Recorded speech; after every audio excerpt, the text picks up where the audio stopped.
Hello everyone, welcome back to our YouTube channel once again. My name is Nazneen Sheikh. As we all know, we have already completed our chapter 1.1. Along with that, we are done with our brainstorming session as well. But again, since for the students, I want to repeat the same thing so that our students are not falling short of any kind of study materials. आपके लिए exam में easy हो जाए, इसीलिए हमने एक special session रखा है जिसमें हम सिर्फ आइस ब्रेकर और ब्रेनस्टॉर्मिंग सेशन जो है वो अपना हर एक चैप्टर्स का कंप्लीट करते जाएंगे.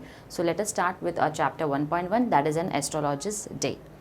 Okay, starting with an icebreaker wherein the scene in a local market of a village, town or city is very attractive. People with different occupations sell their wares.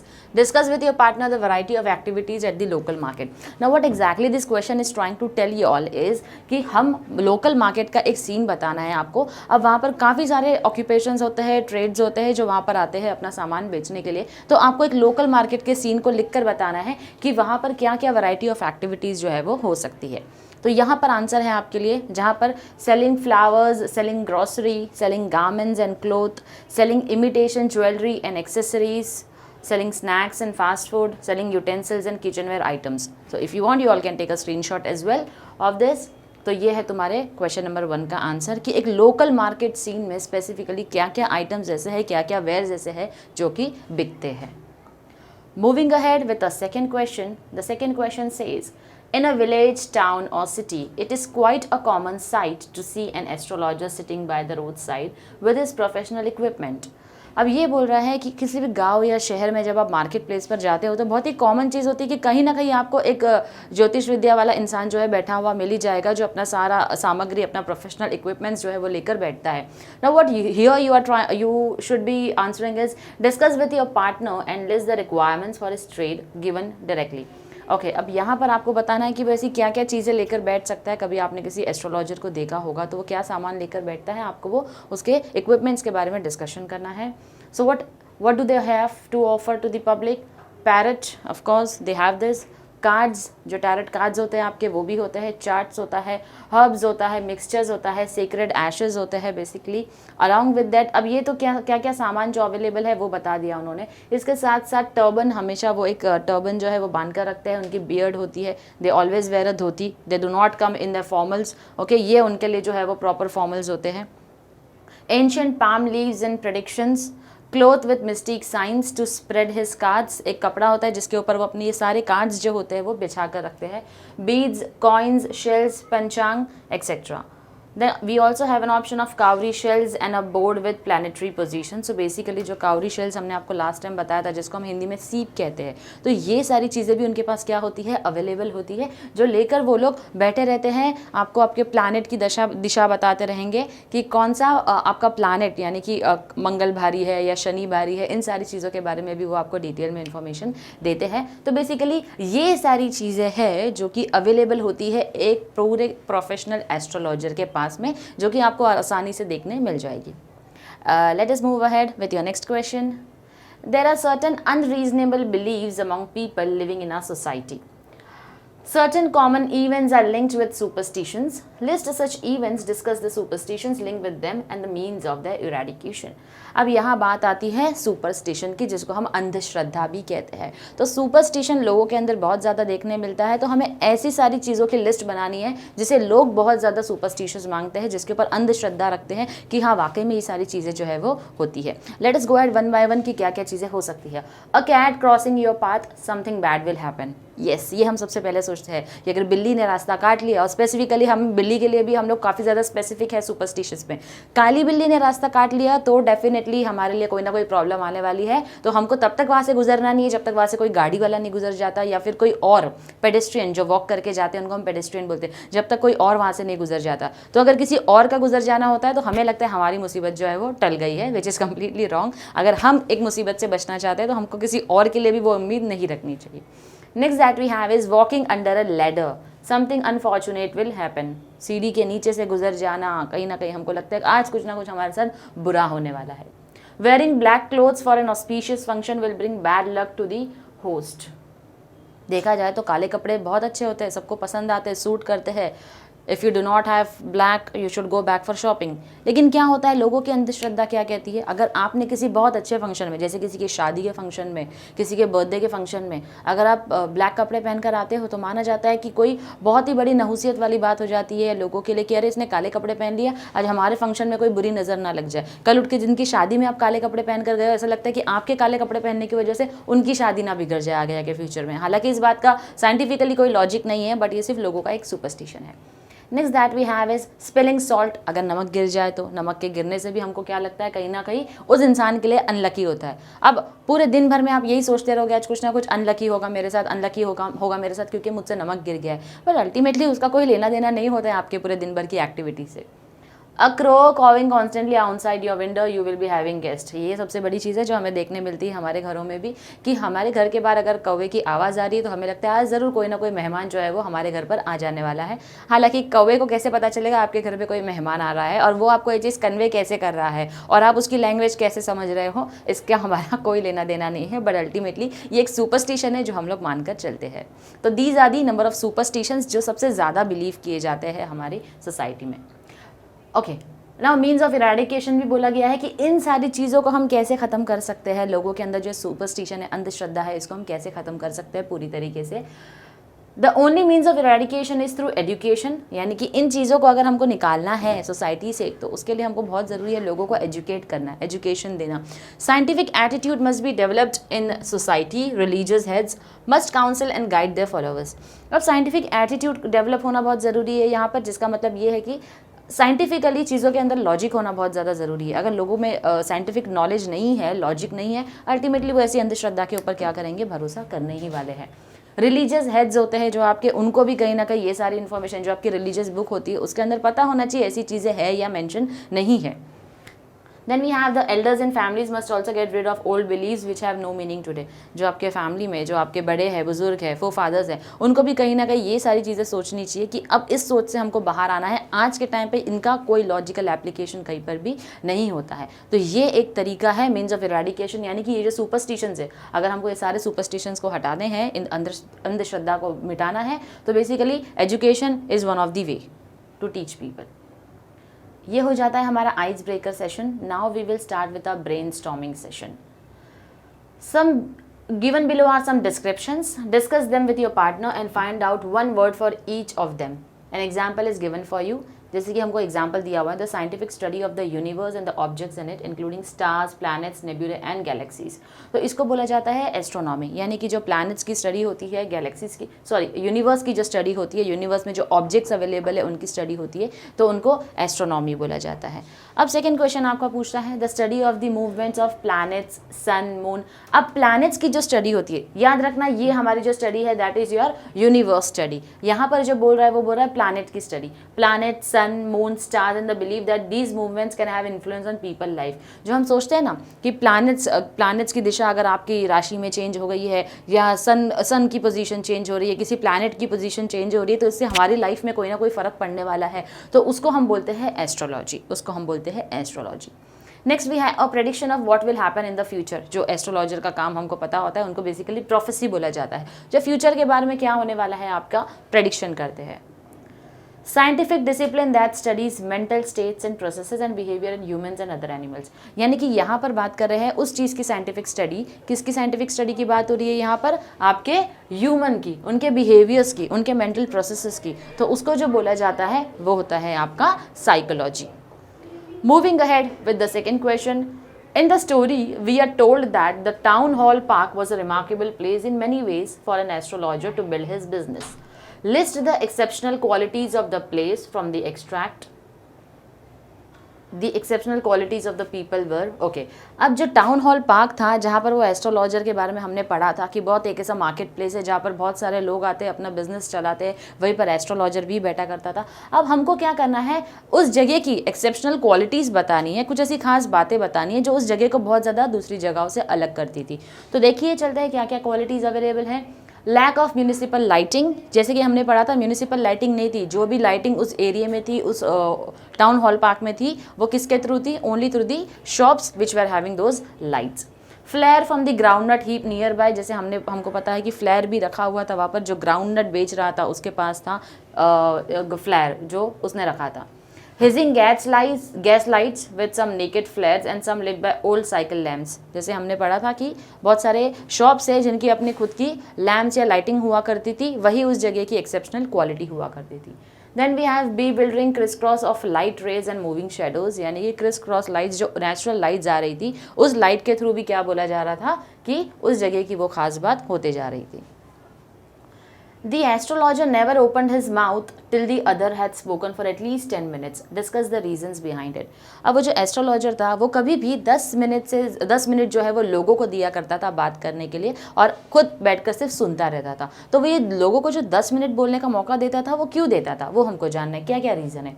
He was good at reading people, जैसे कि हमने पढ़ा था इस पूरे lesson में कि वो लोगों को बहुत अच्छे से रीड करता था, उनके माइंड को रीड करता था, क्योंकि जब 10 मिनट तक लोग अपनी प्रॉब्लम बता रहे होते थे तो कहीं ना कहीं वो प्रॉब्लम को समझ जाता था, कि आइडेंटिफाई कर लेता था कि लोगों की क्या प्रॉब्लम है। He obtained a lot of information about their lives from that talk. अब जैसे लोग जब अपनी प्रॉब्लम किसी को बताते हैं तो अपनी लाइफ के बारे में काफ़ी ज़्यादा इन्फॉर्मेशन उन 10 मिनट्स के अंदर रिवील कर देते हैं। He could analyze their character and understand their problems. अब वो क्योंकि उनकी प्रॉब्लम को सुन रहा था तो उनकी पूरी प्रॉब्लम को एनालाइज करता था कि क्या रीजंस हो सकते हैं इस प्रॉब्लम के लिए, लोगों के नेचर या बिहेवियर और कैरेक्टर, इसके बारे में भी वो डिटेल रिसर्च कर लेता था सिर्फ उन 10 मिनट में। He would get sufficient time to frame his statements to their satisfaction. अब इसके अलावा वो जो 10 मिनट का टाइम मिलता था उसे काफ़ी अच्छा टाइम मिल जाता था कि अब लोगों को मैं ऐसा जवाब दूंगा, उनको रिप्लाई ऐसा दूंगा, रिस्पॉन्स ऐसा दूंगा जिससे कि वो लोग भी मेरे आंसर से क्या हो जाएंगे, सेटिस्फाई हो जाएंगे। तो अपने इस तरीके से वो क्या करता था, अपने स्टेटमेंट्स को फ्रेम करता था। Next question that we have is the tactics used by the astrologer to earn his wages are। अब क्या ऐसी स्ट्रैटेजी हुआ करती थी कि मुझे दिन भर में, अगर एस्ट्रोलॉजर सोचता था कि मुझे दिन भर में पैसे कमाना है तो मुझे क्या क्या करना होगा।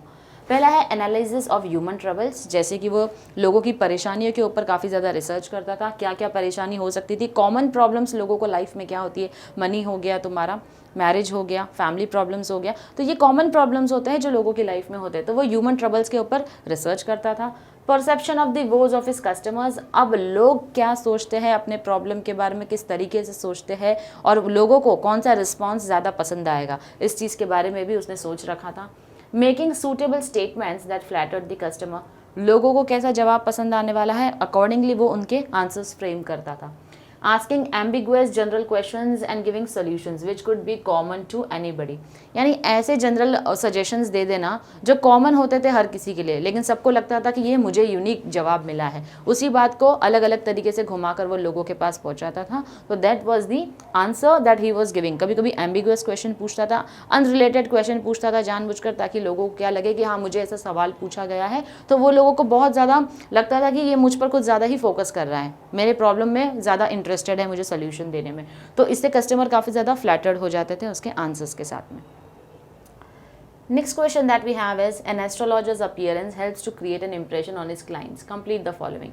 एक एस्ट्रोलॉजर का अपीयरेंस जो होता है, जो फिजिकल अपीयरेंस होता है, जो उसकी पर्सनालिटी लोगों को सामने दिख कर आती है, उसके लिए कुछ चीज़ें होती है जो बहुत ज़्यादा ज़रूरी होती है लोगों के ऊपर एक इंप्रेशन क्रिएट करने के लिए।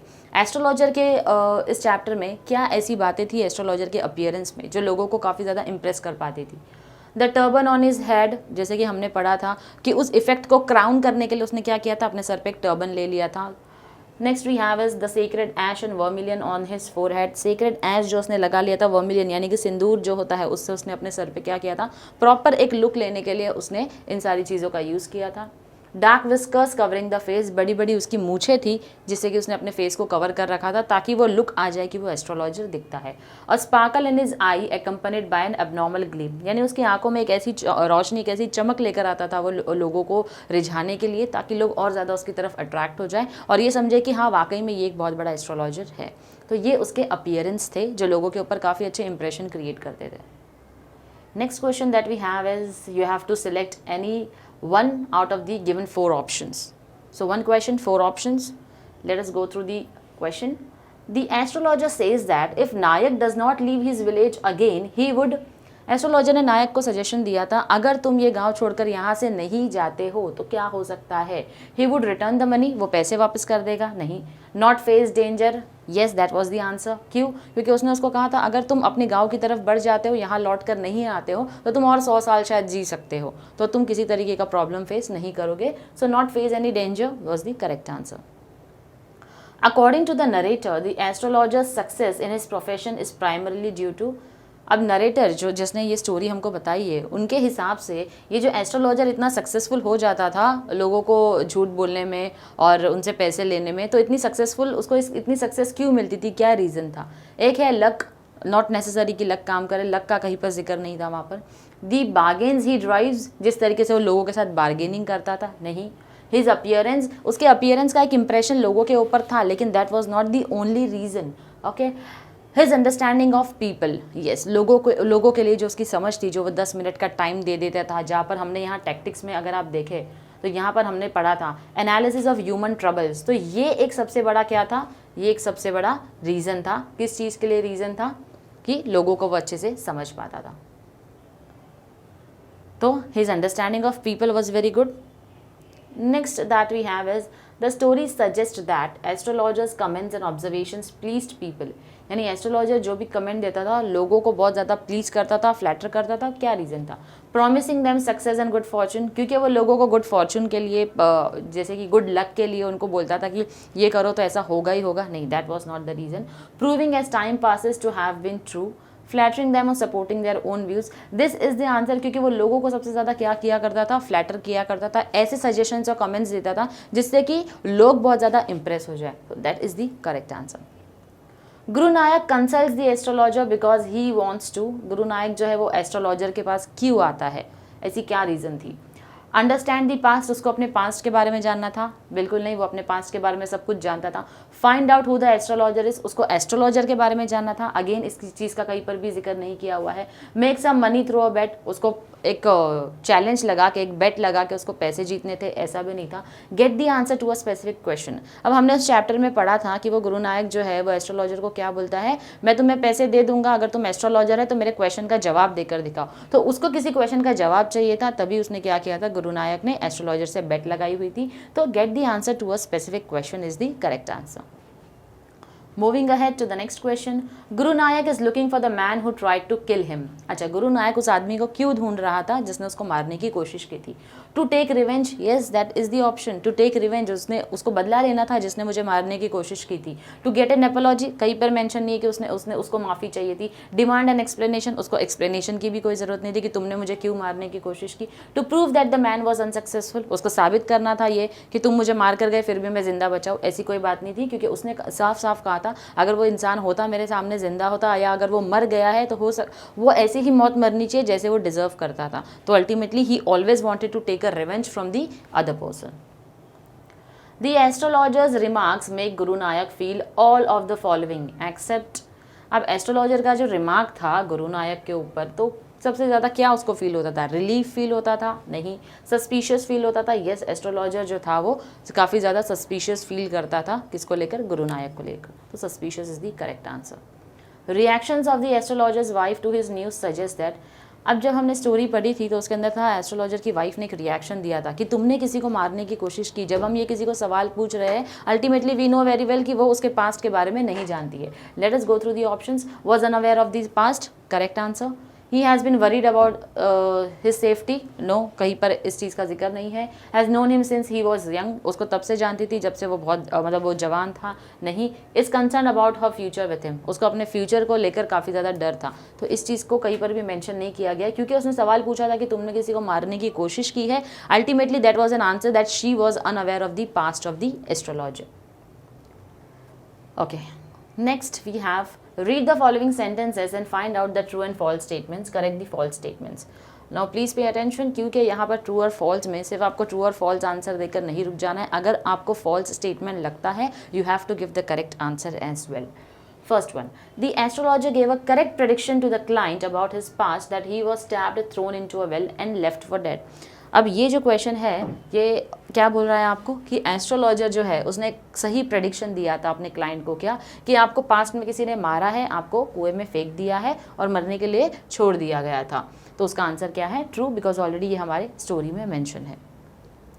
When the astrologer came to know that the man whom he killed is alive, he felt that he was relieved of his guilt. Okay, now this question says astrologer को क्या पता चला? He came to know that the man whom he killed is alive, यानी कि उसने जिसको मारा था वो ऑलरेडी जिंदा है, तो उसको काफ़ी ज़्यादा रिलीफ फील हुआ। ऑफकोर्स येस, क्योंकि उसने इंटेंशनली ऐसा कुछ भी नहीं किया था, इट वॉज अनइंटेंशनल। आपस में लड़ाई झगड़े में क्या हो गया था, उसने किसी को मार दिया था, उसका इंटेंशन नहीं था। तो जब उसको पता चलता है कि मैंने जिसको मारा था वो बच गया है, वो जिंदा है, तो एक मन पे से उसके बोझ जो है वो हल्का हो जाता है। तो definitely the answer is true. The astrologer tried to back out of the deal and talked about the client's past. नहीं, एस्ट्रोलॉजर जो है वो डील उसने कोई किसी तरीके की डील नहीं की और उसने अपने क्लाइंट के पास्ट के बारे में बात किया, बिल्कुल भी नहीं। दोनों के बीच में एक चैलेंज लगा था अबाउट अ रुपी, राइट। तो बेसिकली क्या हुआ था, दोनों के बीच में एक बार्गेन हुआ था और बार्गेन होने के बाद में ही उसने क्या किया था, क्लाइंट के पास्ट के बारे में उसको बताया। So the correct answer is false and you have to give the correct statement as well. The astrologer rescued himself from okay अब इसका आंसर जो है वो ट्रू है, क्योंकि उसने अपने आप को क्या किया था, बचा लिया था। किससे? उसको लगता था जिसने मुझे पास्ट में मारा है, बेसिकली गुरु नायक से उसने अपने आप को बचा लिया था। So the next question that we have is the moral of the story is that we must be responsible about what we have done and should not run away from our mistakes. Moral of the story आपको बोलती है कि हमने जो भी किया है, जिस भी किसी गलती की है, जो भी गलती की है उसकी रिस्पॉन्सिबिलिटी हमको लेनी चाहिए, हमको उससे भागना नहीं चाहिए। हालांकि स्टोरी जो है वो पूरी के पूरी इस कॉन्सेप्ट के ऊपर बेस्ड नहीं है, तो आंसर फॉल्स है, क्योंकि moral of the corrected story is, moral क्या है exactly, we should never believe in superstitions, क्योंकि ये पूरी स्टोरी जो है वो सुपरस्टिशंस के ऊपर बेस्ड है। लोग काफ़ी ज़्यादा अंधश्रद्धा के ऊपर भरोसा करते हैं, तो उसके ऊपर बेस्ड है। If one is shrewd and smart one can get away with a mistake committed in the past. अगर आप स्मार्ट हो तो you can get away from the mistake as well, जो आपने गलती की आप उसको सुधार सकते हो अगर आप स्मार्ट इनफ हो तो। A man's guilt always remain as an unbearable load in his heart. एक आदमी जिसके साथ जिसने कुछ गलती कर दी होगी, तो उस चीज़ का पछतावा जो है वो लाइफ टाइम इंसान के दिल में हमेशा रहता ही है। तो these are the corrected morals of the story.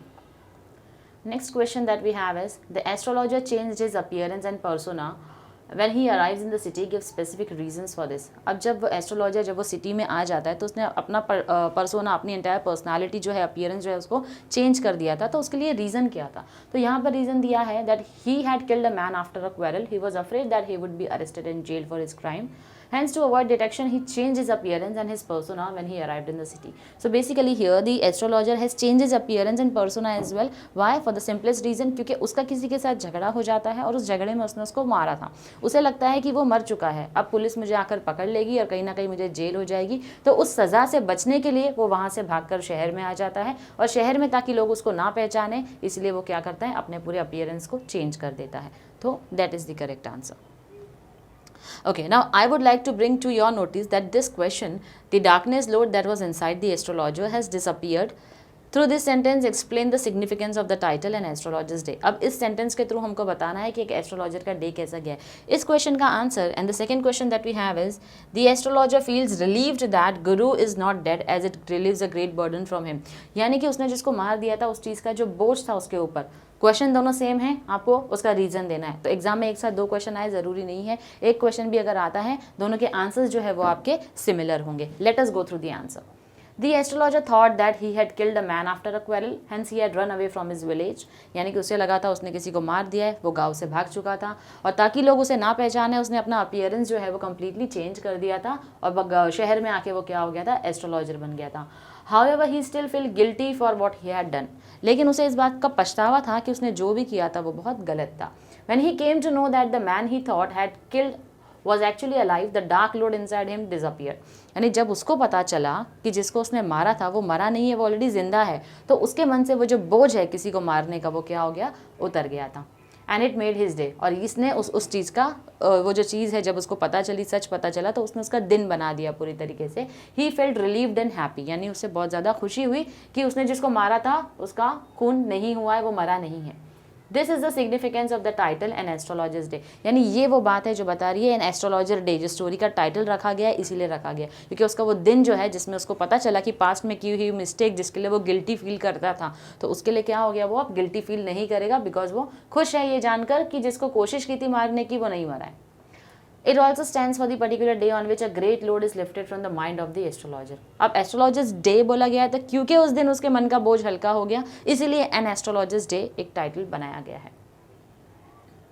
Again we have the question जिसका आंसर सिमिलर है ऑलमोस्ट, तो we will not repeat it again, we will go ahead with the next question.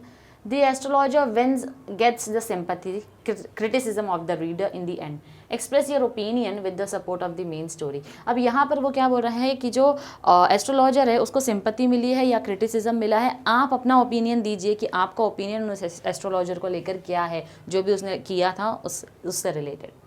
तो basically I think I sympathise with the astrologer, मुझे उसके साथ बहुत ज़्यादा sympathy है क्योंकि he did not try to intentionally kill Guru Nayak, उसका कोई इंटेंशन नहीं था कि उसको मारना ही है। They were friends, they had a fight over silly things and then उसके साथ जब आपस में लड़ाई झगड़ा हुआ तो उसके साथ उससे एक गलती हो गई थी, लेकिन उसने इंटेंशनली उस चीज़ को नहीं किया था। It had happened in the heat of the moment, उस वक्त जो उसको लगा सही उसने वो किया। Guru of course he should not have tried to run away but should have accepted responsibility for his crime. इसका मतलब ये भी नहीं होता है कि हमारी सिंपैथी उसके साथ है तो हम ये बोलेंगे उसने जो किया वो सही किया था। Definitely it was wrong. अगर आपसे गलती हो गई है you should take the responsibility instead of running away from your mistake. However, he is genuinely sorry for what had happened. यानी कि यहाँ बोल रहा है कि जो भी उससे हुआ था उसके लिए वो genuinely sorry feel करता था. He was guilty of his mistake that he has committed. His words, a great load is gone from me today. I thought I had the blood of a man on my hands all these years. यानी कि उस story में जो एक statement दिया गया है कि मेरे मन का एक बोझ हल्का हो गया क्योंकि जिसे मैंने मारा था वो ऑलरेडी जिंदा है, indicates that.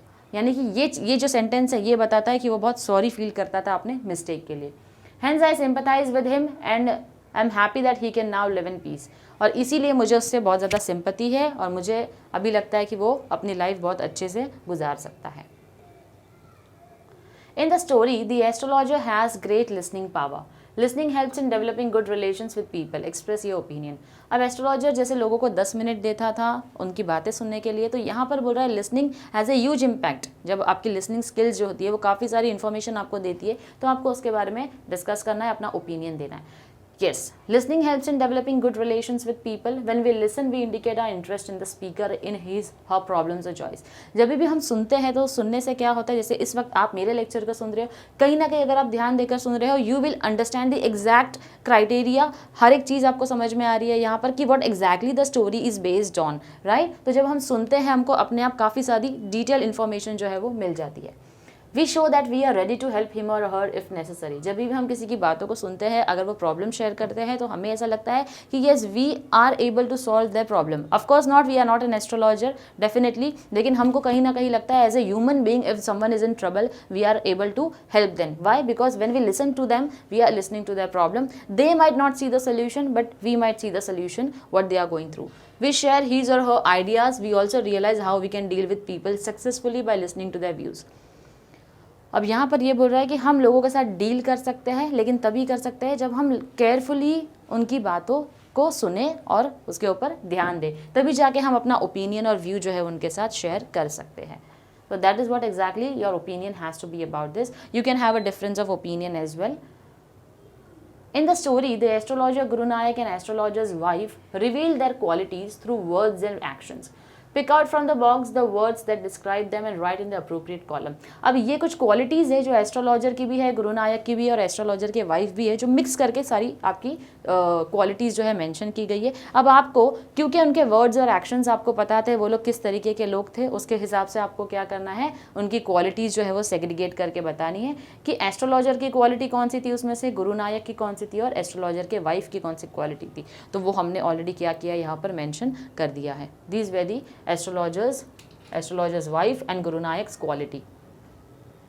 according to their communication and the conversation that they had in the entire story, we can recognize that the astrologer was quite cunning person, बहुत ही ज़्यादा स्मार्ट था वो, मीन भी था, ओवर कॉन्फिडेंट भी था, क्योंकि उसे लगता था कोई मुझे कभी पकड़ नहीं पाएगा। इसी के साथ साथ गुरु नायक जो था काफ़ी ज़्यादा एरोगेंट और एग्रेसिव दिख कर आया हर वक्त, क्योंकि वो हमेशा झगड़ा ही करने के मूड में होता था। किसके साथ? एस्ट्रोलॉजर के साथ, क्योंकि दोनों के बीच में एक बेट लग रही थी। उसी के साथ साथ एस्ट्रोलॉजर की वाइफ का नेचर यहाँ पर अगर हम देखें तो काफ़ी ज़्यादा केयरिंग थी वो, उसी के साथ साथ प्रोटेक्टिव भी थी, ह्यूमैनिस्टिक क्वालिटी भी थी उसके अंदर। तो these are some of the qualities that we have segregated according to each and every personality that is mentioned in the story. The next question is talking about your suffixes. Now as we know, prefix and suffix, prefix which is added before the word, suffix added after the word. तो prefix यहाँ पर suffix जो है वो आपको दिया हुआ है, आपको क्या करना है, उसका noun बनाना है। Auction, auctionable already mentioned. Enchant का enchantment, again that is also given in the story itself. Know का आ जाएगा आपका यहाँ पर knowledge. Prepare का preparation. Proceed will go for procedure. Appear will go for appearance. Remark will go for remarkable. So that is how you make the noun form by the suffix. Okay, the next question that we have is, an astrologer's day has ironic elements where the astrologer pretends to have supernatural knowledge that coincidentally turns out to be the truth. Irony means a situation or statement characterized by a significant difference between what is expected and what actually happens, or between what is understood and what is meant. Find out the examples of irony from the story and write them down. One has been done for you. Okay अब यहाँ पर क्या बोल रहे हैं, N astrologer day से related ironic elements या statements दिए हुए हैं। आयरनी का मतलब होता है यहाँ पर कि बात हो कुछ और रही है और वो रिप्रेजेंट किसी और तरीके से की जा रही है, तो दोनों के बीच में डिफरेंस होता है। That is one of your figures of speech as well, right. तो यहाँ पर हमको एक स्टेटमेंट दिया हुआ है जो बताता है कि बोला क्या गया है और हो कुछ और ही रहा है। He knew no more of what was going to happen to others than he knew what was going to happen to himself the next minute. यानी कि अब वो लोगों को एस्ट्रोलॉजर बना है, लोगों को भविष्य बता रहा है, लेकिन उसको ये भी नहीं पता कि अगले ही मिनट उसके साथ क्या होने वाला है। तो ये होता है कि जो एक्चुअल बात है और जो हो रही है, दोनों के बीच का डिफरेंस समझना। He was as much a stranger to the stars as were his innocent customers. अब वो स्टार्स के बारे में बात कर रहा है, लोगों को उनके तारों के बारे में, सितारों के बारे में, उनका इम्पैक्ट लाइफ में क्या होगा वो बता रहा है, लेकिन वो खुद भी उतना ही इनोसेंट था जितने उसके कस्टमर्स इनोसेंट थे, क्योंकि उसे भी कोई नॉलेज नहीं था स्टार्स से रिलेटेड। वो बस हवाओं में बातें करके लोगों को घुमाते रहता था। He said things which pleased and astonished everyone. That was more a matter of study, practice and shrewd. यानी कि वो लोगों को ऐसी बातें बोलता था, ऐसे सजेशंस दे रहा था जो लाइफ में उसने खुद भी कभी इम्प्लीमेंट नहीं किया होगा, क्योंकि उसके लिए बहुत स्टडी और प्रैक्टिस की ज़रूरत होती है। तो वो सारा काम किस पे करता था? अपने गेस वर्क के ऊपर करता था, हालांकि उसे नॉलेज एस्ट्रोलॉजी का बिल्कुल भी नहीं था। तो ये है हमारे सर्टन आयरनी स्टेटमेंट्स, यानी कि एक्चुअल में कुछ और ही है बातें, लेकिन उसको रिप्रेजेंट किसी और तरीके से की गई है। Okay, there are some phrases where the word crown is used with different shades of meaning. Use the following phrases to complete the sentences meaningfully. अब एक वर्ड दिया हुआ है क्राउन, जैसे हमने पढ़ा to crown the effect the astrologer was wearing the turban, तो ताकि अपने पूरे अपीयरेंस को वो और ज़्यादा अच्छे से प्रेजेंट कर सके, तो उसने क्या किया, जैसे हम बोलते हैं ना चेरी ऑन द केक, तो उसने सेम चीज़ किया था। क्या किया था? क्राउन पहन लिया था। किस चीज़ का क्राउन? टर्बन। टर्बन को क्राउन बोल दिया गया था यहाँ पर। तो उसने टर्बन पहन लिया था ताकि पूरे एस्ट्रोलॉजर का लुक जो है वो विजिबल हो, अपीयरेंस दिखे। तो यहाँ पर क्राउन से रिलेटेड बहुत सारे स्टेटमेंट जैसे दिए हुए हैं, तो आपको बताना है कौन सा फ्रेज कौन से स्टेटमेंट में सूटेबल है। अब दिया है the works of Shakespeare are the crowning glory of English drama, यानी इंग्लिश ड्रामा में एक ज़्यादा क्राउनिंग ग्लोरी की तरह माना जाता है किसको? शेक्सपियर के वर्क को। वर्क को मतलब कौन से वर्क को? जो भी वो अपने राइटिंग वर्क करते थे एज अ राइटर, जो भी वो मेंशन करते थे अपनी स्टोरीज में, उस चीज़ों को बोला जाता है the work of Shakespeare. He was a writer, so basically इनके राइटिंग वर्क के ऊपर बोला गया है। Amitabh has given us awesome movies throughout 5 decades, but his crowning achievement is his performance in the movie Black. तो crowning achievement का मतलब होता है in a decade उन्होंने बहुत सारे हमको 5 decades में बहुत सारी अच्छी अच्छी मूवीज़ दिए, लेकिन जो मूवी Black है that was a crowning achievement, यानी कि बहुत ज़्यादा लोगों को पसंद आई है वो मूवी और उसकी स्टोरी भी, compared to the other films or movies that he has given us. In her pursuit of success, Radha has distanced herself from her family. Her fame has become a real crown of thorns. तो basically success के चक्कर में क्या किया, अपनी family से दूर हो गई है, तो जो उसको सक्सेस मिली है it is as good as कांटों का ताज पहनाने के बराबर है, तो it is real crown of thorns which has been mentioned. They threw a wonderful party for me with costumes, games and to crown it all my favorite kind of ice cream. So basically उन लोगों ने क्या किया है, एक अच्छी party throw की है मेरे लिए जिसके साथ साथ कॉस्ट्यूम्स और गेम्स तो है, लेकिन उसको और ज़्यादा इंटरेस्टिंग बनाने के लिए, उसको और ज़्यादा अच्छा लुक देने के लिए क्या किया है, मुझे आइसक्रीम भी, मेरी फेवरेट आइसक्रीम जो है वो भी रख दी है. तो यहाँ पर टू क्राउन इट ऑल जो है that is the correct phrase. Last we have is medical science has great inventions but organ transplantation is definitely a crowning achievement for human beings. Medical science ने basically बहुत ज़्यादा तरक्की कर ली है no doubt, लेकिन उसी के साथ साथ जो organ transplantation है वो क्या है, वो सबसे बड़ा crowning achievement है हमारे लिए. क्यों? क्योंकि now people now there is a time when people can have organs as well, जिसके पास अगर किसी ऑर्गेन की कमी है तो वो ट्रांसप्लांटेशन के थ्रू उनको मिल सकती है एंड पीपल कैन सर्वाइव. तो मेडिकल साइंस में बहुत बड़ी ग्लोरी या अचीवमेंट है, इसलिए उसको क्राउनिंग अचीवमेंट बोला गया. Use the words given in the brackets and rewrite the sentences. The power of his eyes was considerably enhanced. Now again जब भी हमको ये words use करना पड़ता है और sentences को rewrite करना पड़ता है, make sure you are not at all changing the meaning of the sentence. Sentence का meaning बदलना नहीं चाहिए. Just जो noun form आपको frame करना है, उस noun form को use कर रहे हो, या verb या adverb या adjective जो भी दिया है वह, उसको आपको उसके base form से हटाकर उसके noun form में लेकर आना है, use करना है. तो accordingly you have to write. The power of his eyes was considerably enhanced. अब इसको there was considerably enhancement in the power of his eyes. So that is how you change the form of the sentence, but you do not change the meaning of the sentence. Next that we have is he had a working analysis of mankind's trouble. Worked. अब यहाँ पर work दिया है, past form बोल रहा है, तो past form में हम क्या लिखेंगे? He had made an analysis of mankind's troubles that worked. ये भी हो सकता है, दूसरा ये भी हो सकता है, he had worked out an analysis of mankind's trouble. तो पास्ट फॉर्म में आपको यूज़ करना है, तो आपका यहाँ पर had जो है वर्किंग एनालिसिस था, यहाँ पर worked out an analysis हो गया. Next that we have is he know what was going to happen to himself next minute. अब उसको पता है नेक्स्ट मिनट उसके साथ क्या होने वाला है, हैपन दिया है, आपको हैपन का हैपनिंग करना है. So he knew what would be happening to himself the next minute. Again, we are changing the form, we are not changing the meaning. If you find my answer satisfactory, will you give me 5 rupees? तो यहाँ पर दिया है satisfaction. Next that we have is he shook his head regretfully. So he shook his head with regret. It was a bewildering crisscross of light rays. तो bewildered करना है. The crisscross of light rays bewildered everyone without changing the meaning. I should have been dead if some passerby had not chanced to peep into the well, exclaimed the other overwhelmed by enthusiasm. अब overwhelmed by enthusiasm दिया है, तो आपको सिर्फ overwhelmed को हटाकर enthusiastically जो है वो sentence में add कर देना है. It is going to have the same meaning again. You tried to kill him. You tried killing him. टू हट जाएगा यहाँ से. Now you tried killing him. I will prepare some nice stuff for her preparation. I will make a preparation of some nice stuff for her. The other groaned on hearing it. Heard. The other groaned when he heard it. He shook his head regretfully. Okay, by mistake this sentences appear out here. The answer is the other groaned when he heard it. So that is the only answer. Next that we have is you have to prepare a speech on science and superstitions. So basically here we have already mentioned these answers for you all. In case if you all want to refer, definitely you can refer. Next that we have is certain proverbs are given and you have to share and expand your views and knowledge on the same. Again, action speaks louder than words. So we have written something for you all out here.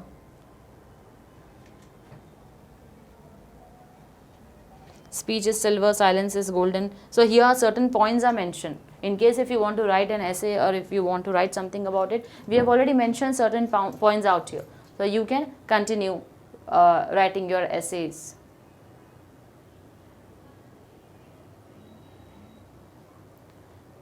Okay. So with this we are done with our chapter 1.1 and astrologer's day ice breaking session as well as brainstorming session also. I hope you must have liked my video. In case if you have any queries further, you can definitely get back to us in the comment section itself. And if you like the video, please do like, share and comment. Thank you very much.